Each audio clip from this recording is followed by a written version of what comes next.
Hey, I'm so thrilled you stuck it out to the end of this video. I hope you loved hearing Wolf by Andrea Dow.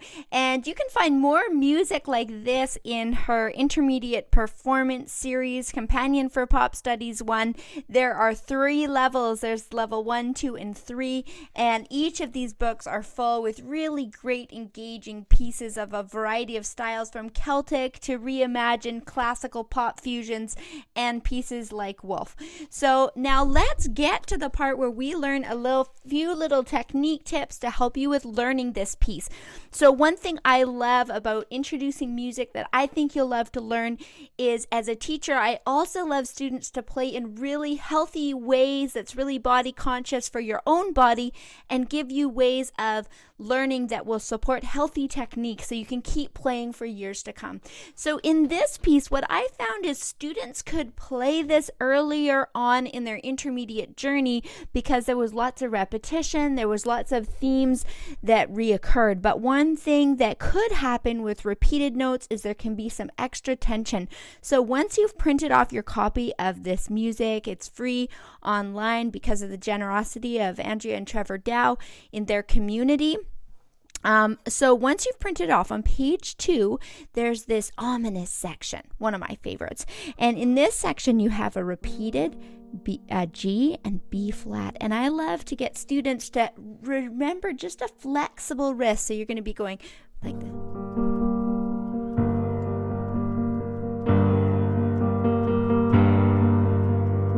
And you can see in my top camera, my face camera, that I've got a little bit of this happening with my wrist. So that's one tip I have for you. The next thing I love about this piece is it really showcases whether you're feeling balanced at your instrument with your body. So I like to get students feeling really rooted, so their feet are firm on the floor and they feel like they can move back and forth, shifting your weight from one side of your body to the other. And in this piece, it really tests to see if you're feeling balanced. So on the 3rd line of page 2, all of a sudden you're doing these crossovers, and it happens in other spots too, but this is a spot I thought you could really practice that weight shift from your left side, low on the keys, to having your hand cross over like this. So in this spot, we're crossing from G octaves down low, and we're crossing over our right hand to this spot. So G to G. So if I was learning this piece for the first time, I might just sit there, put my right hand on the G minor triad here, and then I might practice going.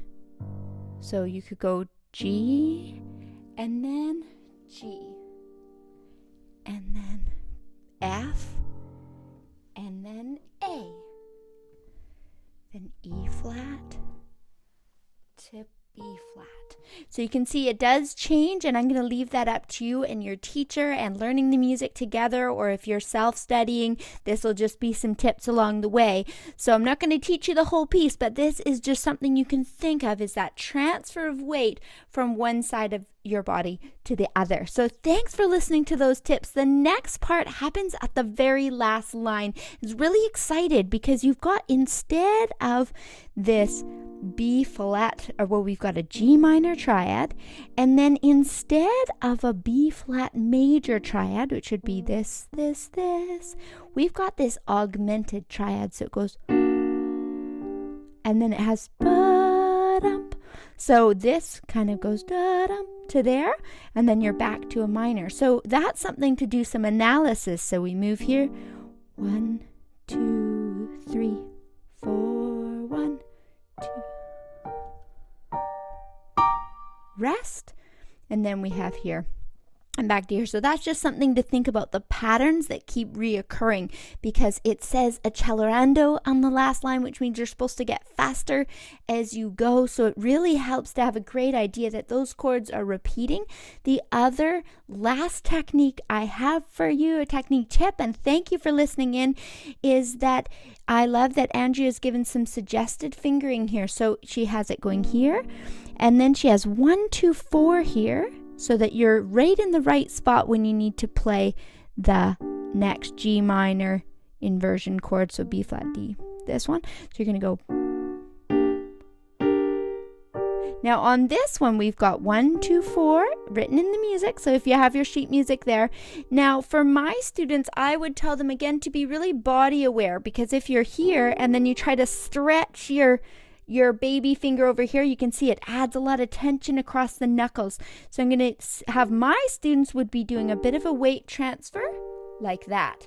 So then your baby fingers supported. If your fingers are not doing octaves and chords comfortably enough, then I might even separate them for a student of mine if I saw that there was tension across here or forming in their wrists. But again, lots of this piece is doable if you feel like your body is behind your arms and you're not stretching sideways or having any weird angles to your hands that are being kind of a forced move to try to get to the notes. So thank you for listening in.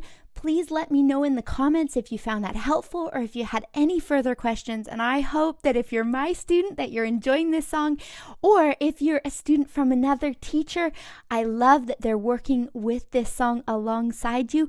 Or if you're just inspired to learn this on your own, you can connect with this music through Andrea and Trevor Dow, and remember that their resources are all really special part of their community. So as a teacher that supports what they're doing, I don't share these sheets publicly. I ask that you sign up for their newsletter or use their links to support what they're doing and have their sheet music from them. Okay, thanks again for listening in, and we'll see you next time.